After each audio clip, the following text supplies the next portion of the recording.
Dr. Hyun-Woo Kim sat in his office at 3 in the morning, staring at numbers that made no sense. The coffee in his cup had gone cold hours ago, but he didn't notice. His eyes were fixed on the computer screen showing data from the deep space sensors. Something big was coming toward Earth. Very big.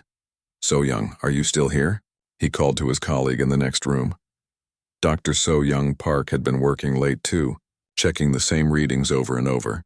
Yes, I'm here, she answered, walking into his office with her own cup of cold coffee. The numbers are still the same. We have company coming. Hyun-Woo rubbed his tired eyes. How many do you think? At least 10,000 objects. Maybe more.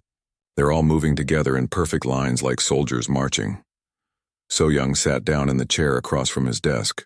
They were going faster than light, but now they're slowing down. The two scientists had been friends for 15 years. They had worked together at the Global Defense Initiative's Deep Space Monitoring Division since it started. Their job was simple: watch the stars and report anything strange. In all those years, they had never seen anything like this. We need to call Admiral Lee, Hyun-Woo said, reaching for his phone. Admiral Dong-Min Lee lived in a small apartment near the Space Center. He had served in the Earth Defense Force for 30 years, starting as a young pilot and working his way up to command the entire fleet. People said he was the best military mind on Earth, but even he had never faced anything like this. The phone rang 3 times before he answered. Lee here. Admiral, this is Dr. Kim at Deep Space Monitoring. We have a situation.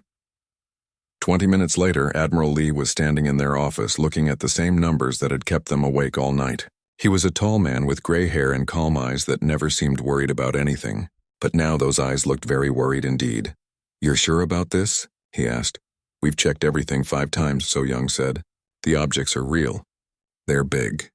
And they're coming straight for Earth. Admiral Lee studied the screen. His 30 years of experience told him this was an invasion force. The perfect formations, the size of the fleet, the way they had dropped out of faster-than-light travel at the edge of the solar system, it all pointed to one thing. War. How long do we have? He asked. At their current speed, maybe 3 days? Hyun-Woo answered. The Admiral nodded slowly. 3 days to prepare for the biggest threat Earth had ever faced. The Earth Defense Force had 30 ships. Good ships with brave crews, but only 30, against 10,000. I need to make some calls, Admiral Lee said. By dawn, emergency meetings were happening all over the world. In New York, London, Tokyo, and every other major city, government leaders were waking up to the news that changed everything. Earth was about to be invaded by aliens. Tae Ho-shin, Earth's Minister of Defense, called an emergency meeting of the Global Council. Leaders from every nation gathered in the Great Hall, their faces showing the same mix of fear and disbelief. Ladies and gentlemen, Tae-ho began, we face a threat unlike anything in human history. Dr. Kim will explain what we know. Hyun-Woo stood before the most powerful people on Earth, feeling very small. He had prepared for this moment his whole career, but now that it was here, his mouth felt dry. 3 days ago, our deep space sensors detected a large fleet of unknown vessels entering our solar system. They number in the thousands, possibly tens of thousands. They are clearly artificial, clearly intelligent, and clearly heading for Earth. The room erupted in worried voices. Some leaders demanded to know why they weren't told sooner. Others wanted to know if Earth's defenses could stop them. A few suggested trying to hide or surrender immediately. Tae-ho raised his hand for quiet. Dr. Park has more information, so Young stepped forward. She had spent her whole life studying the stars, dreaming of the day humans would meet other intelligent life. She had imagined it would be wonderful, peaceful, full of shared knowledge and friendship. This was not what she had dreamed of.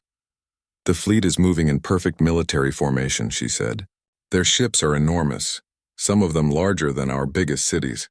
The energy signatures we're detecting suggest technology far beyond anything we have. If they mean to conquer Earth, our current defenses cannot stop them. The room fell silent. Everyone understood what she was saying. Earth was defenseless. But in a small office across town, someone else was working on the problem. Ji-won Choi was a physicist who worked on projects so secret that most people didn't know they existed. She had been called in as soon as the fleet was discovered, and she had been thinking about the problem in ways others hadn't.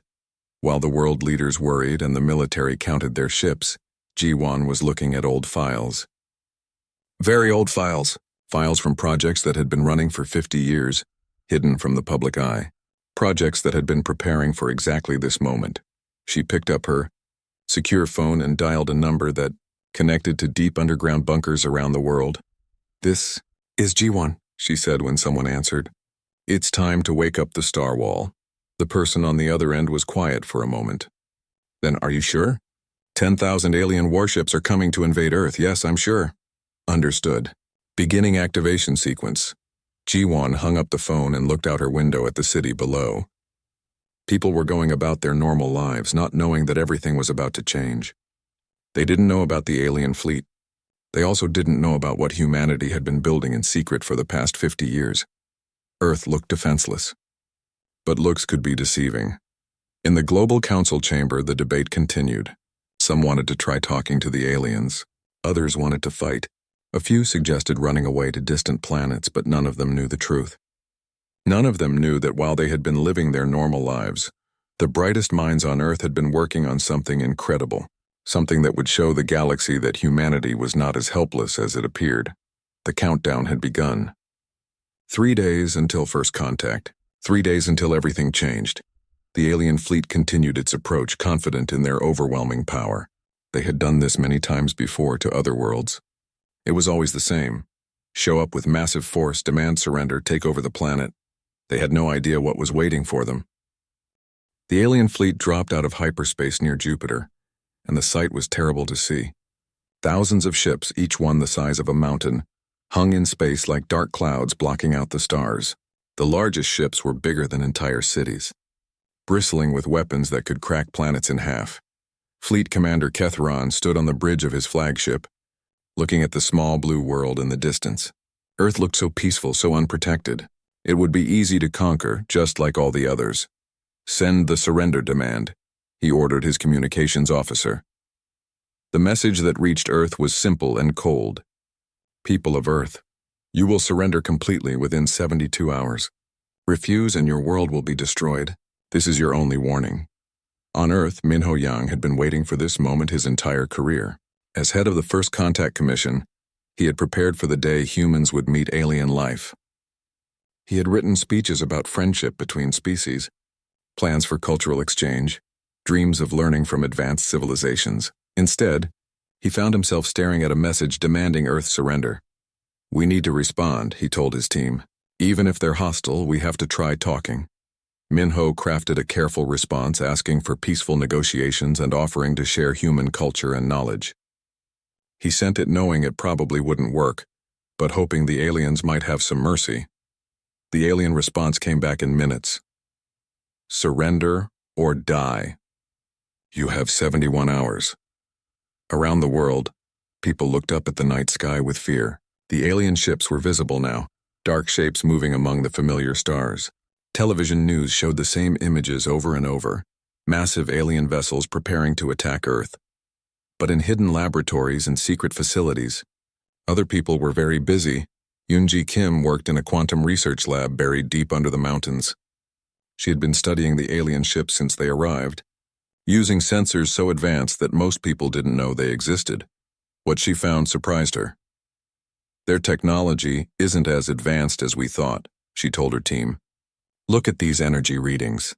They're using brute force methods, throwing massive amounts of power at simple problems. It's like using a sledgehammer to crack an egg." Her colleague Min-Soo Park looked at the data. "You mean they're not that smart? They're powerful but not elegant. They never learned to do things efficiently. They just build bigger and bigger hammers." Yoonji smiled for the first time in days. That might be important. While Yoonji studied the alien technology, Jaemin Park was preparing his ship.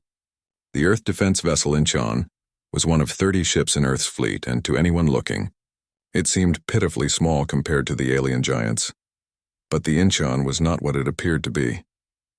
Jaemin had commanded the ship for 5 years, but he had never been told its true purpose. His crew thought they were just a patrol vessel, keeping watch over Earth's space.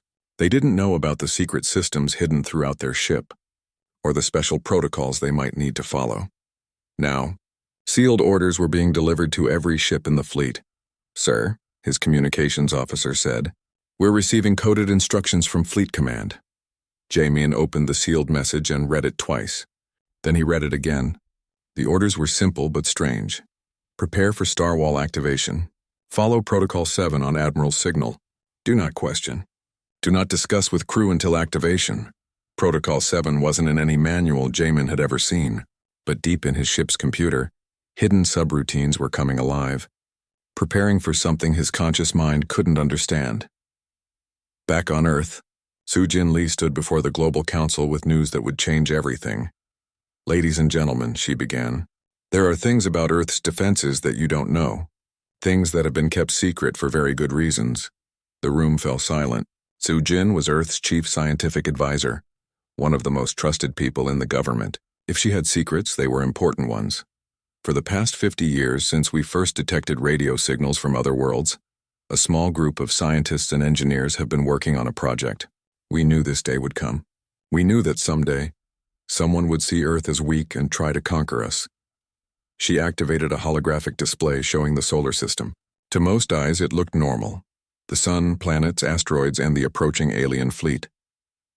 "This is what the aliens see," Sujin said. "But this is not the truth." She pressed another button. Suddenly, the display was filled with millions of tiny lights scattered throughout the solar system. They surrounded every planet, filled the asteroid belt, and created a web of coverage from the sun to beyond Pluto. For 50 years, we have been placing defensive platforms throughout our entire solar system. Platforms so small and so well hidden that even our own people forgot they were there. The aliens cannot see them because they don't know to look for them. The world leaders stared at the display in shock. One of them finally found his voice. "And how many?" "Over 10 million active platforms. Each one contains technology that makes the alien ships look like stone tools." In the deep underground bunkers that most people didn't know existed, technicians were bringing systems online that had been sleeping for decades. Giant computers hummed to life. Quantum processors began calculations that would have seemed like magic to earlier generations.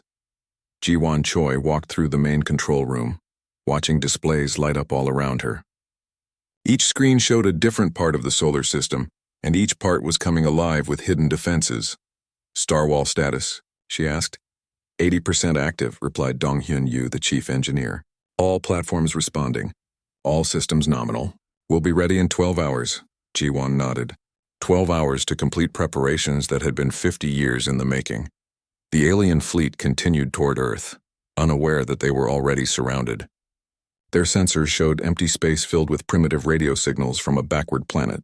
They had no idea that every cubic kilometer around them was watched by defensive systems more advanced than anything in their empire. Commander Kethron was getting impatient. "Why haven't they surrendered yet?" he asked his staff. "Perhaps they don't understand our power," suggested his weapons officer. "Then we'll show them. Prepare the planet crackers. If they want to be stubborn, we'll break their world in half as an example to others." But as the alien weapons powered up, something was already responding. Deep in space, platforms no bigger than basketballs were taking note of the energy buildup. They passed information to other platforms, which passed it to others, creating a network of awareness that spanned the entire solar system. On Earth, the countdown continued. 60 hours until the alien deadline. 60 hours until the galaxy learned that humanity was not the weak species they appeared to be. In homes around the world, families gathered around their televisions, watching news reports about the approaching invasion. Parents held their children close. Some people prayed. Others made plans to run. None of them knew that above their heads, invisible guardians were already in position. The most one-sided battle in galactic history was about to begin, but not in the way anyone expected. The alien armada began its final approach to Earth, moving like a dark wave across space. 10,000 warships arranged in perfect attack formation, their weapons charged and ready to destroy any resistance. Commander Kethron stood proud on his command bridge. In 40 years of conquest, he had never seen a world put up meaningful resistance. This would be no different. The humans had 30 small ships against his mighty fleet. It would be over in minutes. "Sir, we're detecting the human defense fleet," reported his sensor officer. 30 vessels moving to intercept us." Kethran laughed. 30 ships? Are they planning a parade in our honor?" His bridge crew joined in the laughter. Some of them had fought in dozens of conquests. They had seen whole civilizations try to fight back with thousands of ships and still lose. 30 ships was not even worth calling a battle. On the bridge of the Earth defense vessel Sol, Captain Wu Jin Kang was saying goodbye to his wife. The secure communication link let him see Hyejin's face on his screen, even though she was deep underground in the Global Defense Command Center. "I love you," he told her. "Take care of the kids." Hyejin smiled, but her eyes were wet with tears. "Come home safe, both of you." She was carrying their third child due in 2 months. "I will," Wu Jin promised, though he wasn't sure how. The alien fleet was so massive it blocked out the stars. His ship seemed like a tiny bug flying toward a hurricane, but Hyejin knew something he didn't. In the deep command bunker where she worked, screens showed systems that most of Earth didn't know existed, systems that were almost ready. "Starwall status report," called Admiral Dongmin Lee from the main command center. 98% active, replied his chief engineer. "All platforms responding. All weapon systems charged." "We're ready, sir." Admiral Lee had served his whole life for this moment. He had trained for space battles, studied alien technology, prepared for every possible attack on Earth. But he had never imagined anything like what was about to happen. The alien fleet was now close enough for both sides to target each other. On 10,000 alien ships, weapons officers were choosing their targets among the tiny human vessels. "This is insulting," muttered Commander Kethran. "They send 30 ships against us? We should destroy their world just for wasting our time." He was about to give the order to fire when something strange happened. His sensor officer was staring at his screen with confusion. "Sir, I'm getting weird readings. The empty space around us, it's not empty." "What do you mean?" Kethran demanded. "There are objects out there, millions of them. Small objects spread throughout the entire system. They're everywhere." All around the alien fleet, space began to shimmer. What had looked like empty vacuum suddenly filled with tiny points of light. Millions of them. Billions of them. They surrounded every alien ship, filled every gap between them, created a web of coverage that stretched from the inner planets to the edge of the solar system. On the bridge of the Soul, Captain Wu Jin felt his ship shudder as hidden systems came online. Displays that had never shown anything before suddenly lit up with information he didn't understand. "Sir," called his weapons officer, "we're receiving new targeting data. It's incredible. I can see every enemy ship, every weak point, every system." Wu Jin stared at his screens in amazement. His ship's computers were showing him things that should have been impossible to know. The exact location of every alien vessel, the power levels of their shields, the status of their weapons, even the names of their commanders. "How are we getting this information?" he asked. "Unknown, sir. It's coming from it everywhere." In the deep underground command center, Ji-Wan Choi watched as 50 years of secret work finally revealed itself. The holographic displays showed the entire solar system, and now it was clear that humanity had never been defenseless. "All platforms active," reported her chief technician. "Total count 12,400,000 defensive units. Weapon status? All systems ready. Awaiting your command." Ji-Wan looked around the command center. Every person here had trained for this moment, but none of them had ever seen anything like it. The screens showed power levels that made the alien fleet look like toys. Open communication to Admiral Lee. Admiral Lee's face appeared on the main screen.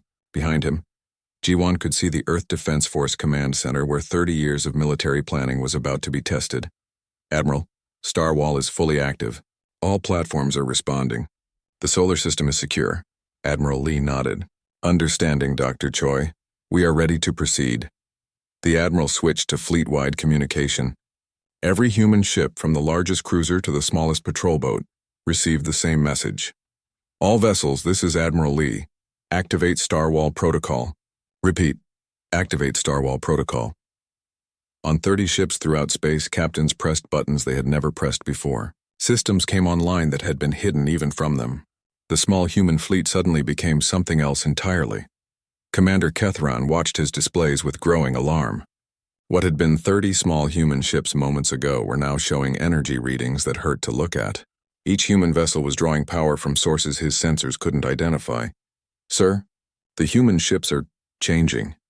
Their energy output is increasing by factors of thousands." "Impossible," Kethran said. "No ship can generate that much power." But it wasn't the ships generating the power. Throughout the solar system, 12 million hidden platforms were directing energy to the human fleet. Each platform was small, but together they had power that could move planets. Tae-Young Nam watched from Luna Station as the truth about humanity's defenses became clear. He had worked at the moon base for 10 years, monitoring deep space communications. He had always known there were secret projects, but he had never imagined anything like this. The moon itself was covered with hidden platforms. They emerged from craters where they had waited for decades, rose from underground bunkers, activated from inside fake mining equipment. Luna Station wasn't just a communication post. It was the control center for one of the most powerful defensive networks ever built. Luna control to all platforms, he transmitted. Show them what we really are. Across the solar system, the platforms revealed themselves. They had been disguised as asteroids hidden in comet tails buried in planetary rings. Now they emerged into the light. 12 million points of brilliance that turned the darkness of space into a web of pure energy. The alien fleet found themselves in the middle of a trap they had never seen coming. Every direction they looked showed more human defenses. They were surrounded, outnumbered, and completely outgunned by an enemy they had thought was primitive.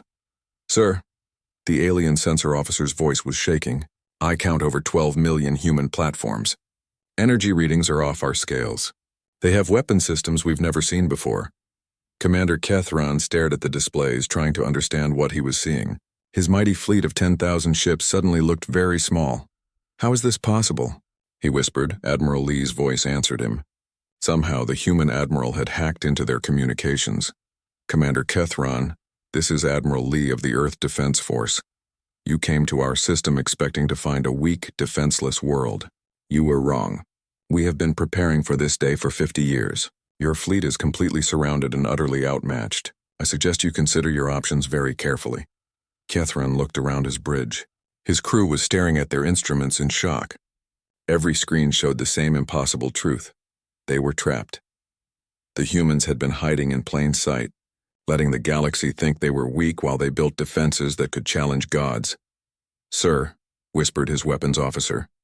What are your orders? Kethron didn't answer. He was too busy wondering how badly he had underestimated these humans, and whether his fleet would survive the next few minutes. What happened next took only seconds, but those seconds changed the galaxy forever. Commander Kethron was still trying to understand the situation when the first wave of his ships simply stopped existing. Not destroyed, not damaged, they just weren't there anymore. One moment, 50 of his largest dreadnoughts were moving toward Earth. The next moment, empty space. Where did they go? He shouted at his sensor officer.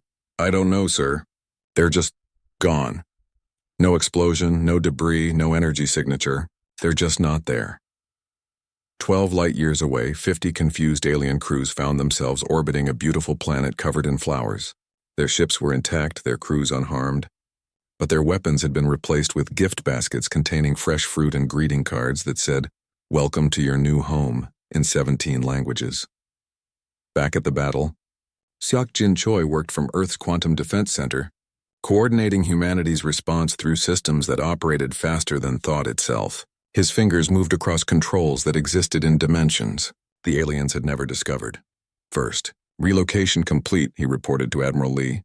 50 ships moved to Safe Zone Alpha, all crews alive and, well, understood. Continue operations. The alien fleet was learning that humanity's weapons weren't designed to destroy. They were designed to solve problems. And right now the problem was 10,000 hostile ships that needed to be somewhere else. The second wave of alien vessels found their electronics transformed into potted plants. Beautiful potted plants that somehow still worked perfectly but looked very silly. The aliens could still control their ships, but every button was now a small cactus. And every display screen showed pictures of sunflowers with the ship's data written in pollen. Sir, our control systems have been modified, reported the tactical officer on one alien cruiser, pressing a button that was definitely a daisy. Modified how? Everything works fine, but it's all flowers now. Commander Min Seo-jung watched from the bridge of the Earth defense vessel Busan as entire alien battle groups were transformed into cosmic art installations. The humans' defensive systems didn't just move ships, they redesigned them. One group of alien destroyers became a beautiful sculpture that spelled out peace in letters 1,000 kilometers tall. Another squadron was gently reshaped into a perfect replica of Earth's solar system, complete with tiny planets orbiting tiny suns. The aliens inside these ships were unharmed, but very confused. Their vessels still worked, still had life support and communications, but now they were floating works of art instead of weapons of war. "This is impossible," whispered Commander Kethran, watching his invasion fleet being turned into a garden and art museum. "No one has technology like this, sir." Incoming message from the humans. Admiral Lee's calm voice filled the alien command bridge. "Commander, as you can see, your weapons are ineffective against our defenses. However, we don't want to hurt you. We're simply relocating your ships to more appropriate locations where you can think about your life choices." More alien ships disappeared. Some were sent to luxury resort planets where the weather was always perfect. Others found themselves in beautiful space stations with hot tubs and massage parlors. A few particularly aggressive vessels were sent to a special system where everything was painted in cheerful colors, and the local radio played only peaceful music. Ji-hyun, you worked as Earth's temporal dynamics specialist, making sure each defensive action was precisely calibrated. His job was to ensure that no aliens were actually harmed, just thoroughly educated about why attacking peaceful planets was a bad idea. "Batch 7 ready for processing," he reported. "Shall I send them to the meditation retreat or the comedy planet?" "What were their crimes?" asked Ji-won Choi. "These ships were carrying planet-cracking weapons. Comedy planet it is. They need to learn to laugh more." 200 alien warships suddenly found themselves orbiting a world where everything was a joke. The trees were shaped like question marks. The rivers flowed uphill and giggled as they went. Even the aliens' own ships had been modified to tell knock-knock jokes every time someone pressed a button. The few alien ships that tried to fight back discovered that their weapons had been politely replaced with confetti cannons and devices that made their targets temporarily glow with pretty colors. When they fired, instead of death rays, they shot out streams of harmless sparkles and messages that said, "Have a nice day." "Sir, our main cannon has been replaced with the device that makes everyone nearby feel happy," reported one alien gunner. "Fire it anyway," ordered his captain. The happy beam hit a human ship, and the entire crew immediately started humming cheerful songs and sent the aliens a thank you card.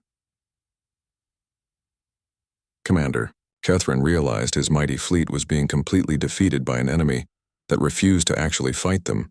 Every attack was turned into something harmless or helpful. Every weapon became a tool of friendship. Every ship was either relocated to a better place or transformed into something beautiful. "Sir, we've lost 90% of the fleet," his tactical officer reported. "They're not destroyed, just elsewhere. The remaining ships are requesting permission to surrender." "Surrender to what?" Kethran demanded. "They won't even fight us properly." As if in answer to his question, the space around his command ship filled with small human platforms. Each one was no bigger than a car, but they moved with purpose and intelligence. They surrounded his massive flagship like bees around a flower. "Greetings, Commander Kethran," came Admiral Lee's voice. "We're going to relocate your command ship to a very special place. Don't worry, you'll love it." The platforms began to work. Kethran felt his ship moving, but not through normal space. They were traveling through dimensions he didn't know existed, past realities he couldn't understand, toward a destination that defied his comprehension. When the movement stopped, Kethran looked out his viewports and saw paradise. His ship was orbiting a world of impossible beauty. Crystal cities rose from forests of silver trees. Rivers of liquid starlight flowed between mountains made of pure music. The air itself seemed to sing with joy. "Welcome to harmony," said Admiral Lee's voice. "This is where we send beings who need to remember what the universe is really about. You'll find the accommodations very comfortable, and the local philosophers are excellent conversationalists." Other alien ships appeared around him, the survivors of his fleet, all of them safely delivered to this amazing world. None were damaged. None were destroyed. All were simply invited to consider that there might be better ways to spend their time than conquering peaceful planets. "How did you do this?" Kethran asked, though he wasn't sure anyone would answer. "We learned something your empire never did," came the reply. It was a new voice, Ji-won Choi from the Quantum Defense Center. "We learned that being powerful doesn't mean being destructive. We learned that the best way to win a fight is to turn it into something that isn't a fight at all." Back in Earth's solar system, the space where the great alien fleet had been was now filled with beautiful art sculptures, most of them made from the aliens' own ships. They spelled out messages of peace in 100 languages, created pictures of friendship between species, and played music that could be heard across the galaxy. The battle was over. It had lasted exactly 47 seconds. In those 47 seconds, humanity had neutralized the most powerful invasion fleet in galactic history without killing a single being. Instead, they had relocated 10,000 ships and their crews to places where they could live better lives, think better thoughts, and maybe learn to be better neighbors. The galaxy was about to learn that Earth's humans weren't the weak, primitive species they appeared to be. They were something much more dangerous. They were a species that had learned how to fight without fighting, how to win without destroying, and how to turn any conflict into an opportunity for making friends. And they had been preparing for this moment for 50 years. News of what happened at Earth spread across the galaxy in hours. The mighty Valak Empire, conquerors of 17 star systems, had been completely defeated by humans in less than a minute. Not destroyed, relocated, reformed, and given a chance to reconsider their life choices. Emperor Thaxel of the Valak Empire woke up in what appeared to be the most luxurious resort in the galaxy. His bedroom had a view of 3 moons and a waterfall that flowed upward into the sky. Soft music played from flowers that grew in the walls. A holographic message waited for him, featuring the smiling face of Dr. So-Young Park. "Greetings, Emperor Thaxel," the message began. "Welcome to your new temporary home. This is Paradise Station, one of Earth's rehabilitation facilities for beings who have chosen conquest over cooperation. You'll find everything you need here. Excellent food, beautiful scenery, and some of the galaxy's best philosophers to help you think about better ways to run an empire." The Emperor looked around his beautiful prison. Everything was perfect, comfortable, and completely escape-proof. Worse yet, he was starting to like it. "Your empire will be managed by a council of the worlds you conquered," the message continued. "They're surprisingly good at running things when they're not being invaded. We think you'll be impressed by what they accomplish." On Earth, the Global Council met in emergency session. The same world leaders who had been panicking 3 days ago now faced a completely different problem: what to do with their new role as the galaxy's most powerful civilization. Yun Wu. Kim stood before them with a report that changed everything they thought they knew about their world. "Ladies and gentlemen, we have been in contact with 47 different alien civilizations for the past 30 years. They knew we existed. They knew we were becoming advanced. And they were all waiting for someone to do something about the Valak Empire." The room buzzed with excited whispers. 47 civilizations had been watching Earth. "It turns out," Yun Wu continued, "that most species in the galaxy are peaceful. They explore, they trade, they study science and art. But they were all afraid of the Valak Empire's expansion. No one wanted to fight a war, so they just stayed hidden and hoped someone else would solve the problem." So-Young Park took over the presentation.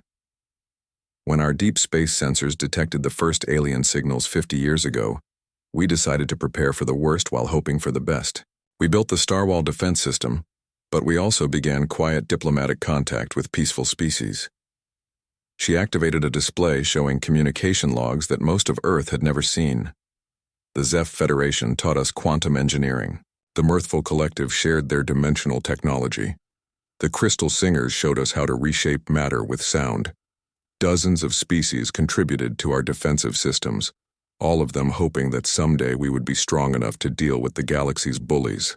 Admiral Dongmin Li addressed the council next. "Earth's military knew about some of this, but not all. Even we were surprised by how advanced our defenses had become. The platforms that defeated the Valak fleet represent the combined knowledge of 47 peaceful civilizations all working together." The Admiral smiled. "We didn't just defeat one empire. We proved that cooperation is stronger than conquest."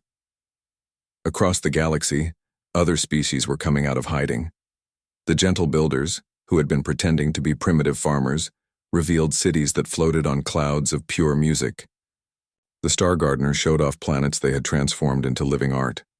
The Dreamweavers demonstrated technology that could turn nightmares into beautiful stories. All of them had been waiting for someone to show that peace could be stronger than war. Ji-Won Choi found herself appointed as Earth's first galactic relations coordinator. a job that didn't exist until 3 days ago. Her office was flooded with messages from alien civilizations wanting to thank humanity for dealing with the Valak Empire. "We have 17 different species asking if they can build embassies on Earth," her assistant reported. "The singing crystals want to perform a concert in our honor. The furry mathematicians are offering to teach us advanced calculus. And something called the Giggling Philosophers wants to share jokes that are funny in 11 dimensions." Jiwan smiled. This was the kind of problem she enjoyed having. Her first official act was to invite Commander Kethron to a video conference from Paradise Station. The former invasion commander looked relaxed and well-rested. His uniform had been replaced with comfortable casual clothes, and he was holding what appeared to be a fruity drink with a little umbrella in it. "Commander," Jiwan began, "how are you finding your stay at Paradise Station?" "It's actually quite nice," Kethron admitted. "The philosophers here have been explaining some things about conquest and cooperation that I never thought about before. And the spa is amazing. I'm glad to hear that. I wanted to discuss your future with you." Kethron straightened up. "Am I a prisoner forever?" "Not at all. We're hoping you'll consider a new job. The galaxy needs peacekeepers, people who can help solve conflicts before they turn into wars. Your military experience could be very valuable if you're willing to use it for protection instead of conquest." The former commander thought about this. "You want me to work for you?" "We want you to work with us. There's a big difference." Within 6 months, the galaxy was completely transformed. The Valak Empire became the Valak Federation, with former conquered worlds working together as equals. Emperor Thaxel took a job as director of the new Galactic Cooperation Institute, using his knowledge of military logistics to coordinate peaceful projects instead of invasions. Commander Kethron became humanity's first alien partner in the new Galactic Peace Corps. His job was to visit aggressive civilizations and explain, very politely, why conquest was less fun than cooperation. He was surprisingly good at it. Taeho, Shin, Earth's defense minister, announced humanity's new role at a press conference that was broadcast to 47 worlds. "Earth hereby establishes the Galactic Peace Initiative," he declared. "Any species that chooses conquest over cooperation will be politely relocated to places where they can reconsider their choices. Any species that needs help defending themselves can call on us for assistance. And any species that wants to learn how to solve problems without violence is welcome to study with us." The announcement was met with cheers from peaceful worlds across the galaxy. But the most important change happened on Earth itself.